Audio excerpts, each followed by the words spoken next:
وقتی که داشتید با یه دوستتون حرف میزدید یا چه میدونم همین الان که دارید این ویدیو رو میبینید ممکنه این شکلی بوده باشید که صبر کن ببینم من این صحنه رو قبلا دیدم، الان قراره این حرف رو بزنی یا قراره این کار رو بکنی و احتمالاً هم میدونید که به این اتفاق دژاوو میگن.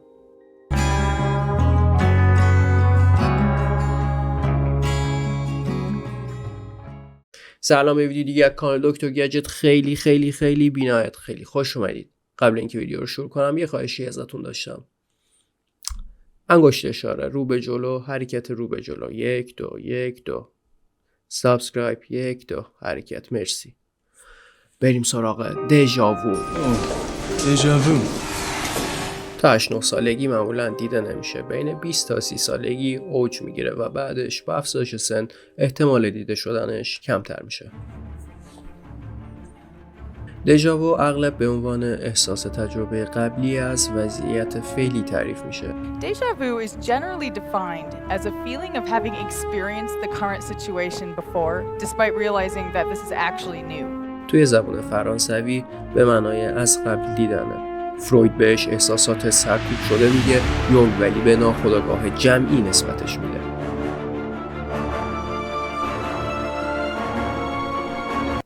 خلاصه اینکه بین علما اختلاف نظر زیاده و هنوزم که هنوز علت دقیق این اتفاق به طور قطع مشخص نیست. البته مقالات زیادی راجبش نوشته شده و آزمایش‌های زیادی هم انجام شده. توی سالهای اخیر از روش‌های جالبی مثل آزمایش‌های واقعیت مجازی برای تحقیق در این زمینه استفاده شده. سوالی که دنبالشیم اینه که آیا دژاوو میتونه ناشی از شباهت‌های محیطی از خاطراتی از ما باشه که نمیتونیم به یادشون بیاریم؟ مثلا فرض کنید قبلا به همچین مغازه‌ای رفته باشید و یا همچین جایی رو توی فیلمی دیده باشید. ولی خب چون براتون اصلا مهم نبوده توی گوشه‌ای از ذهنتون به عنوان خاطره‌ای که به یاد نمیارید باقی میمونه. یه روز که دکتر میرید وقتی وارد سالن انتظار مطب میشید یهو دژاوو رو تجربه میکنید. با خودتون میگید من قبلا این صحنه رو دیده بودم. با اینکه دقیقاً عین هم نیستن ولی شباهت فضایی زیادی بین اون مغازه و این سالن انتظار وجود داره. دکتر انگ فلری استاد روانشناسی و همکارانش فضاهای مشابهی رو توی واقعیت مجازی طراحی کردن و سوژه هایی رو داخل اونها قرار دادن. چیدمان این مکان‌ها معمولاً شبیه همدیگه بود ولی هیچ ارتباطی با هم نداشتن.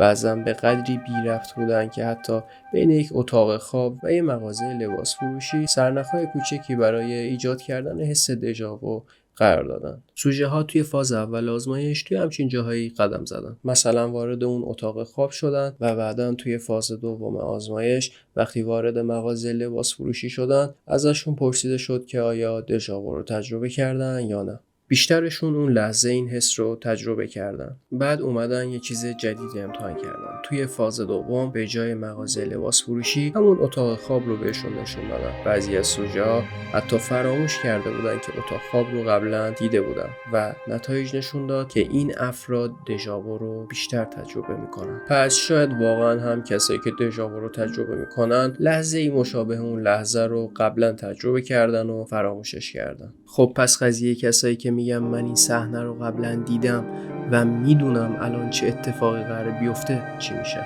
با واقعیت مجازی این رو هم آزمایش کردن. این بار علاوه بر این که مکان‌ها رو بهشون نشون دادن، سوژه ها رو در جهتی که از قبل مشخص شده بود داخل این مکان‌ها حرکت دادن. برای مثال سوژه ها در فاز اول آزمایش در جهتی که توی شکل مشخصه حرکت کردند. توی فاز دوم این بار همون حرکت رو در اتاق دیگه ای انجام دادن ولی درست قبل حرکت آخر ازشون جهت حرکت نهایی رو پرسیدن. به طور عجیبی شرکت کننده ها نتونستن جواب درست رو بدن. با اینکه توی این آزمایش تعداد کسایی که دژاوو رو تجربه کرده بودن بیشتر هم شده بود ولی نمیتونستن به طور دقیق جهت حرکت بعدی رو پیش بینی کنن. فقط احساس میکردن که میتونن جواب درست رو بدن. دانشمندان این اتفاق رو توهم دژاوو نامیدن. البته هستن کسایی که دژاوو رو به جهانهای موازی و چیزهای فراتبیعی ربط میدن ولی متاسفانه یا خوشبختانه موضوع این ویدیومون نیستن. بعداً حتما راجع به این موضوع هم ویدیو میذارم. پس حرکت انگشت اشاره رو به جلو، سابسکرایب. دمتون گرم.